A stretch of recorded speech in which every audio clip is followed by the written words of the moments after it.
White House officials made the decision to bar the AP reporter from the Oval Office and the diplomatic reception room last night. Well, first of all, let me just set the record straight.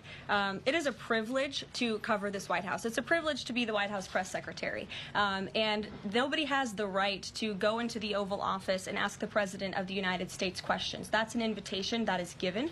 And there are hundreds of outlets on this campus, many of you in this room who don't have the privilege of being part of that pool every single day and getting to ask the President questions. We reserve the right to decide who gets to go into the Oval Office, and you all have credentials to be here, including the Associated Press briefing room today. But isn't it retaliatory in nature is the argument, because the reason that the AP was barred, which they said was because they're not using the phrase Gulf of America, they're using Gulf of Mexico in line with their standards.